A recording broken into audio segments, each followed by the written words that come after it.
Ladies and gentlemen, the story you are about to see is true. The names have been changed to protect the innocent.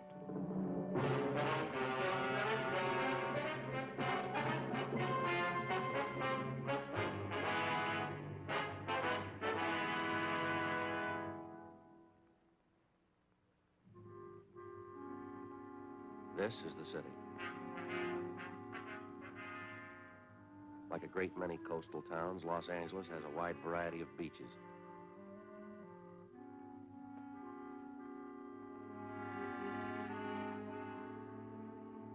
This is Long Beach, California. Like you, when I get a day off, I go here too. I'm a cop. It was Wednesday, March 18th. We were working the day watch out of Robbery Division. My partner's Frank Smith. The boss is Captain Harry Didion. My name's Friday. We'd gotten a report that a hold-up man we'd been after for months had been located. The report said he was armed. We knew he was dangerous. We had to get him.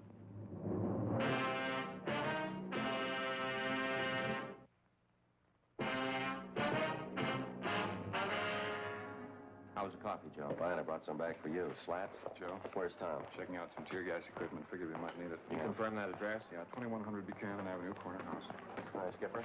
You know what to do when you get out there. Don't take any chances. He's alone in the house, is that right? Supposed to be, yeah. They won't give you much of a break. What do you mean? Heavy on guns, 2 revolvers and a hunting rifle. Not afraid to use them either. Be careful. Right. Ready? Right. Yeah, let's go. See you later, Joe.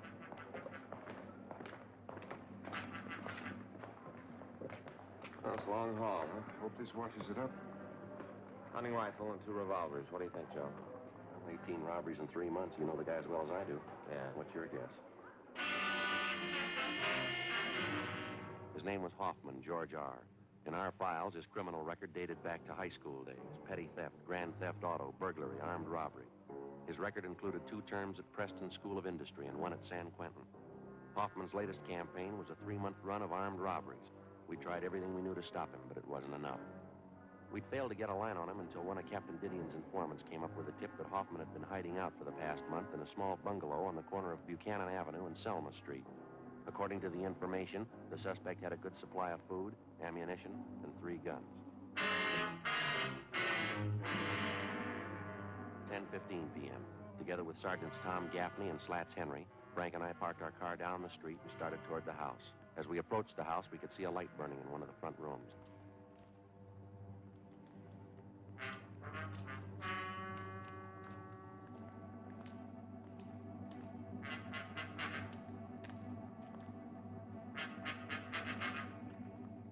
All right, Slats, you and Tom want to cover the back? Right, Joe. Go, Tom.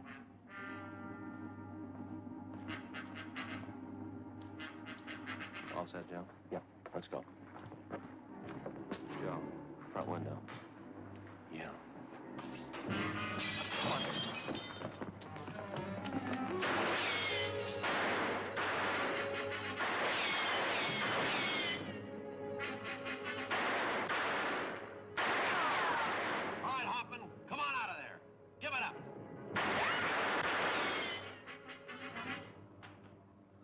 Joe?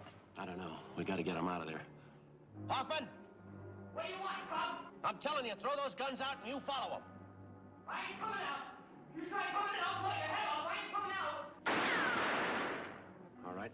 Lob one in there.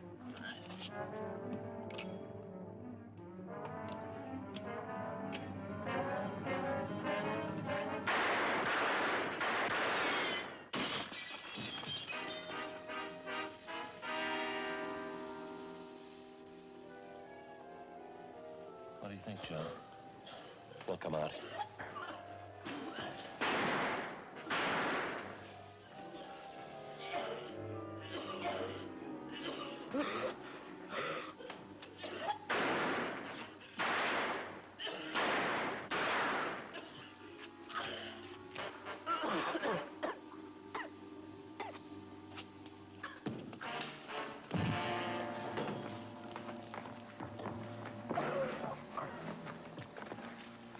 All right, come on, Hopper. On your feet. Come on, get up.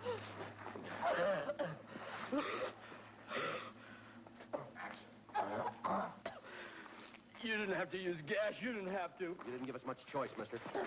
You got him, huh? That's right. Oh, we'll check the house, Joe. Right, Slat. See you back at the car. Who told you? Who gave you the tip? What's the difference? Should have made it easy enough for you. Might as well open the door and let you in. Yeah, that's right. Come on, let's go. Lousy deal. I'll find out who did it. Takes me 10 years, I'll find out. I wouldn't make book on that, mister. What do you mean? You might be a little busy for the next 10 years.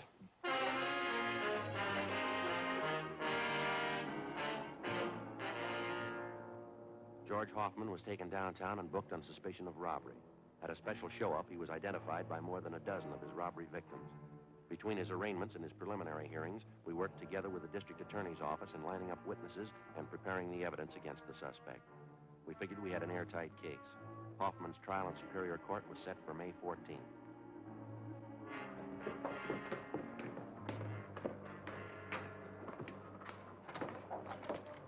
Hi, Joe. Oh, hi, Slats. What's doing? Still raining, Hoffman? Yeah. What happened to your eye? How about that? I'll never live it down. Let me see. First real black eye I ever had. Had bruises, you know. They hurt, believe me. Well, how'd it happen? Every week, Gaffney and I go up to the neighborhood boys' club after work to help coach the kids at sports, you know. Yeah, I know. Last week we had boxing lessons. I was coaching this one youngster. He turned out to be a lot quicker than I thought. He really connected. I guess everybody's heard the story by now, huh? Just about. Gaffney took care of that. Captain called me in this morning asking me if I wanted to file assault charges against the kid. Big joke. Never fails. You still coaching up there? Not this week. Kids are supposed to get lessons in wrestling. I'm not taking any chances. Yeah? They've been watching television for months. See you later, huh? Right, Slats. Put your coat on, Joe. Why, what's doing? George Hoffman. Yeah? Just broke jail. The morning of his escape, Hoffman was scheduled to appear in Superior Court for trial. According to routine, he was taken from his county jail cell on the 12th floor of the Hall of Justice and escorted to the jail shower room on the 14th floor. There, he was to take a bath and change to his civilian clothes for his appearance in court. While he was in the shower room, he turned on the hot water faucets, filling the room with steam to hide his actions from the guard. He succeeded in forcing his way through a door, up the stairs, and got to the roof of the building. Realizing that he couldn't escape down through the building, he dropped over the edge of the roof, down 18 feet, landing on top of a ventilator shaft. From there, using the metal flanges on the shaft, he climbed 7 stories down the outside of the building. At the 8th floor, he kicked open a window and got inside an office of the building. He slugged a bailiff who tried to stop him, and then he ran down the remaining flights of stairs into the street and disappeared into the crowd. 20 minutes later, he robbed a dentist's office at 3rd and Los Angeles Streets and got away. Police and sheriff's deputies covered the city for him. Frank and I were among them. 11:55 p.m. We checked back into the office. Hi, Skipper. How about Hoffman? Anything new? Nothing. Not a trace of him. You must have a good friend someplace in town. Everything's covered. His friends, relatives, his hideout, everyone he knows, every place he's ever been. We plugged every loophole we can think of. The depots, terminals, the airports, still no trace of him. I don't know. Sure is a strange one. No stranger than climbing down the side of a building. Did you check that story out, Captain? It's the truth. Apparently Hoffman planned the thing out pretty carefully. Well, how do you mean? The sheriff's men talked to some of the prisoners in the jail. They said Hoffman was practicing for it since the day we put him in there. He'd work out 5 to 6 hours every night, building up his hands and fingers. Well, how do you do that? He used the upper bunk in his cell. He'd hang from the edge of it with the tips of his fingers. He'd do it for hours, pulling his body up and down. He made little grooves in the wall, dug his fingertips into them. Prisoners say he got so he could hold himself up like that 10 minutes at a stretch. It's pretty amazing. Robbery, did he? Yeah, little John. I sent him out about 10 minutes ago to relieve you. Should be there any minute. Right. What about our schedule, Skipper? As far as I know, we'll go all night on this. Sheriff's office is the same. Uh-huh. You two were relieved at 11:30. Better check back in here at 5:30 a.m., okay? Right. Hot shot. I'll get it.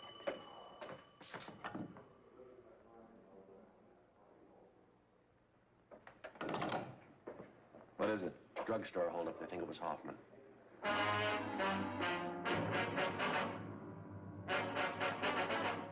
The scene of the holdup was the Rex Lake Pharmacy on the corner of Pico Boulevard and Pine Lake Street. The victim, a Mr. Clarence Geringer, told us that the holdup man had entered through a rear door, slugged him, and escaped on foot with his overcoat and about $150 in cash. We showed him a number of mugshots. He identified George Hoffman as the bandit.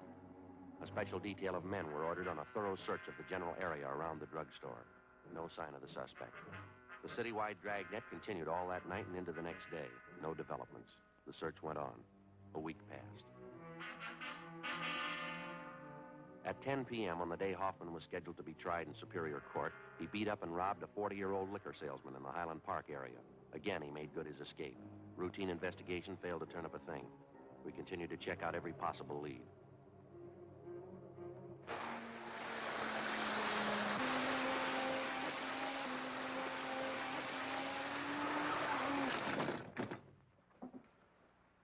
Look at that. That's a bad one. Yes, sir, it sure is. That pretty little mess is going to cost me 15 brownies. Brownies? Brownies, railroad demerits. Oh. Gee, now I won't be able to go to the convention in Cleveland. They won't let me in. Oh, that's too bad. That's all right. I ain't got the money to go anyhow. Yes, sir. Now, this fellow you say you saw last night, Townsend, are you sure it was Hoffman? You betcha. I saw his picture in the paper when he climbed down and escaped. I don't say I'm positive it was him, but I'm dandy on faces. Maybe the whole system was out of kilter. Oh, there's a good reason for it, of course. The whole railroad just needs a complete overhauling. Way overdue. Wonder if you'd mind checking through these pictures, Mr. Townsend. Well, not at all.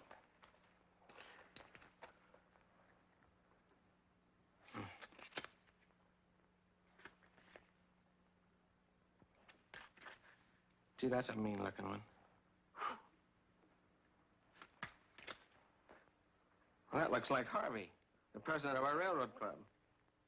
Which isn't, though. He wears a brush.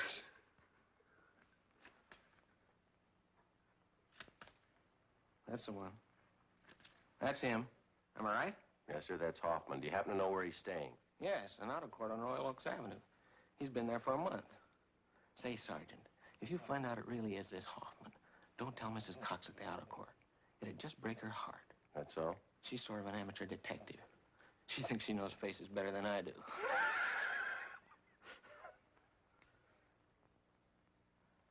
Say, you sure that isn't Harvey?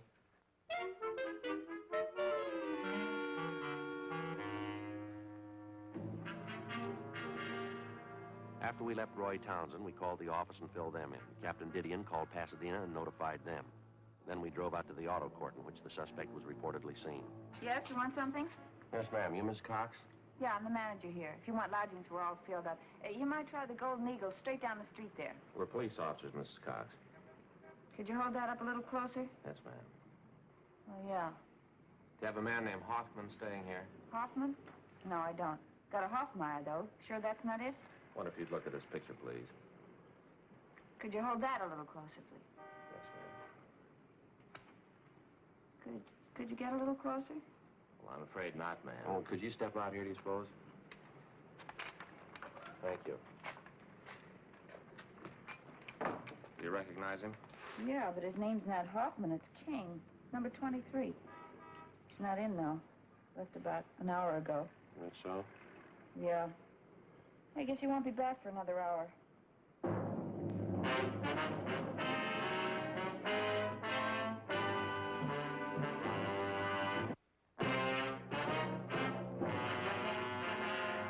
Before going on stakeout at the auto court where George Hoffman was registered, Frank put in a call to the office. The owner of the court, Mrs. Cox, gave us a pass key to cottage number 23 where the suspect was staying. We advised her to say nothing to Hoffman when he returned. We went to cottage 23 and we waited. An hour passed. Hoffman failed to show. Another hour went by. Still no sign of him.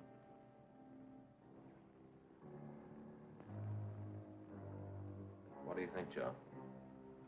I don't know. Way overdue. You think he might have been tipped? I don't see how. Miss Cox is the only one that knows we're here. She wouldn't have any reason to tip him. All his stuff's here, all his clothes. Yeah, well, relax. We've had longer waits than this. Joe? Yeah. You see who it is? Yeah, there's a man coming from next door. All right. Yeah? Your new telephone directories. Oh, thanks. Anything wrong? No, everything's all right. Put him right there on the porch. You betcha. Telephone directories. Yeah.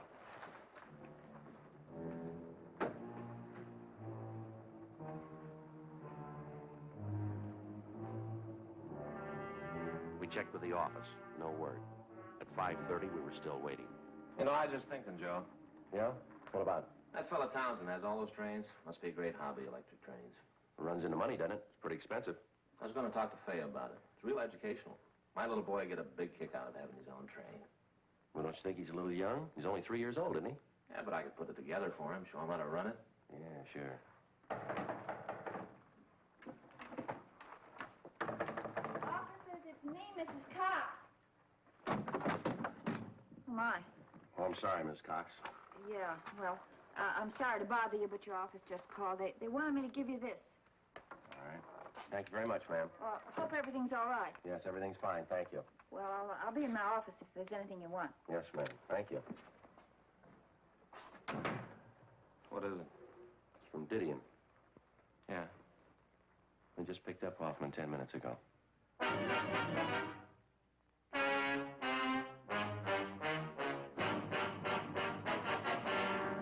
The suspect, George Hoffman, was taken back to Los Angeles and lodged in the county jail.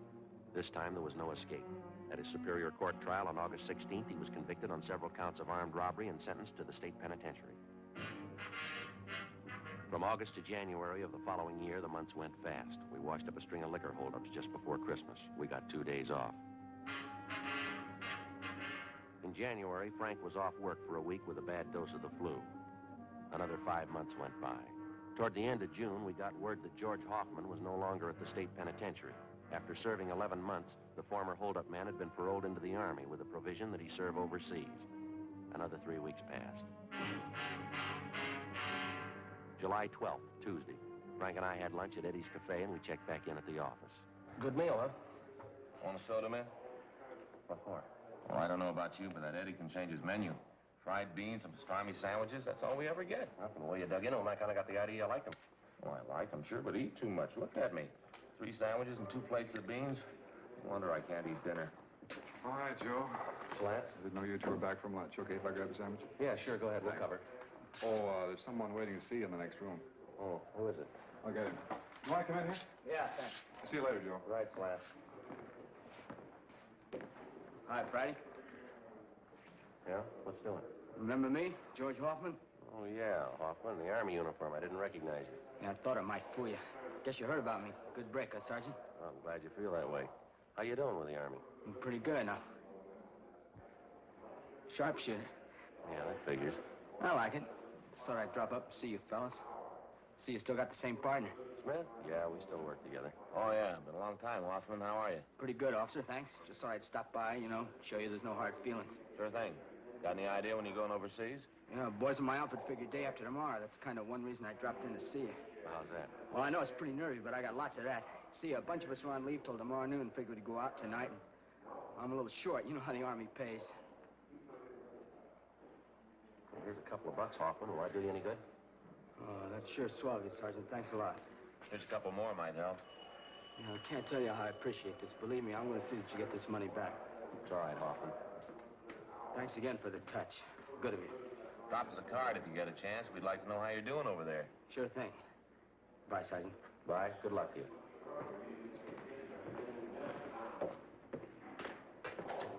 Thanks again for the money. Don't mention it.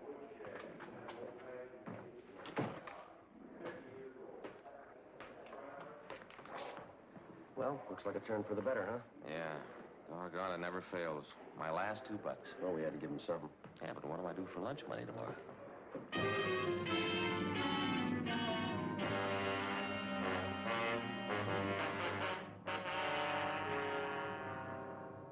2 p.m.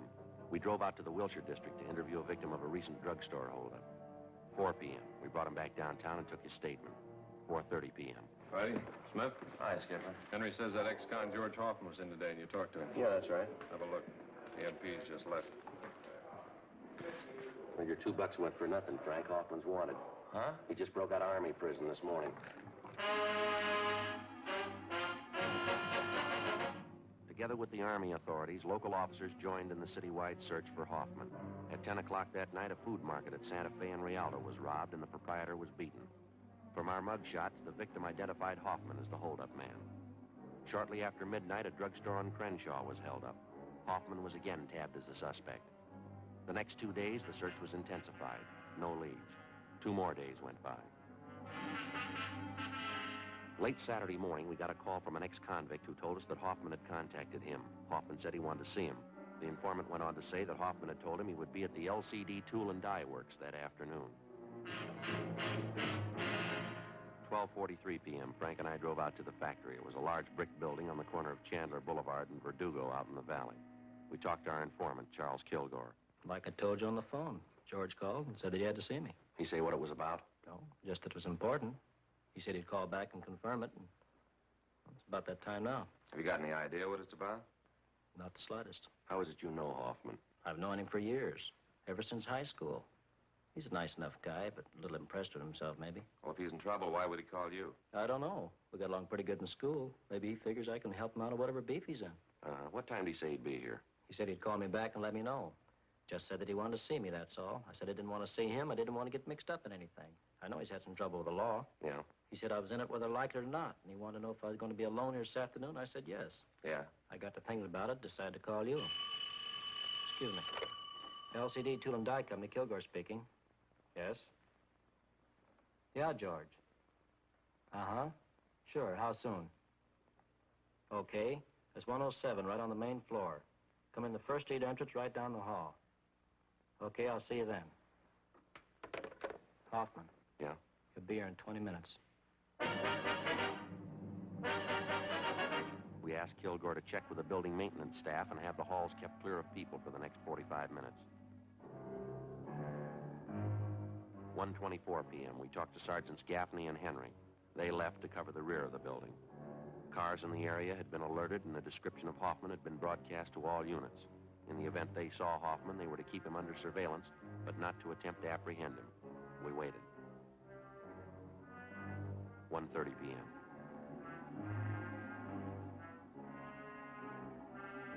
.140. 1:46.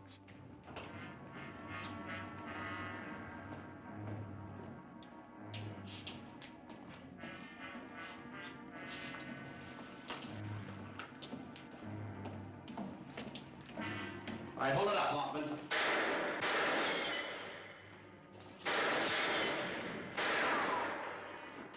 Head on. Take the stairway.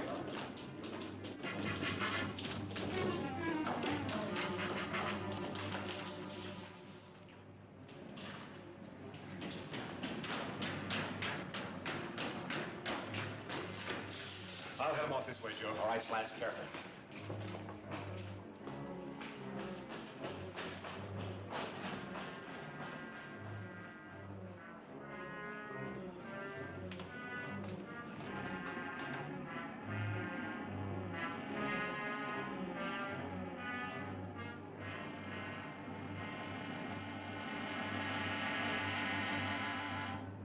All right, come on out of there, Hoffman.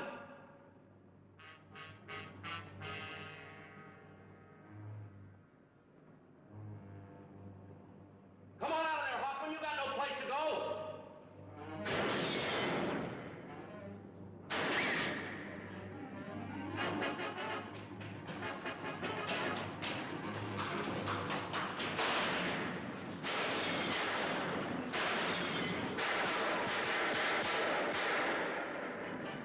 Don't shoot him on him, kid. Throw that gun out here.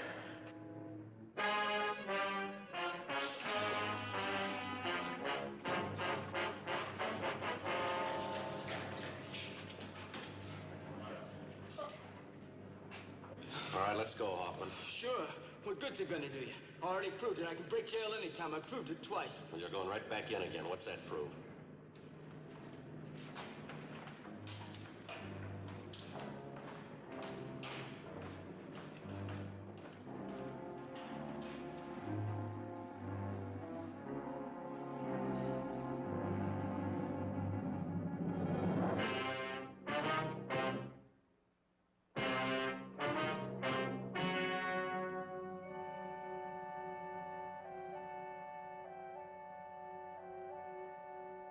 On October 8th, trial was held in Department 89, Superior Court of the State of California, in and for the County of Los Angeles.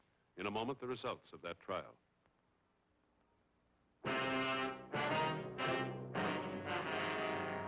suspect was tried and convicted of first-degree robbery, 3 counts, each sentenced to run concurrently.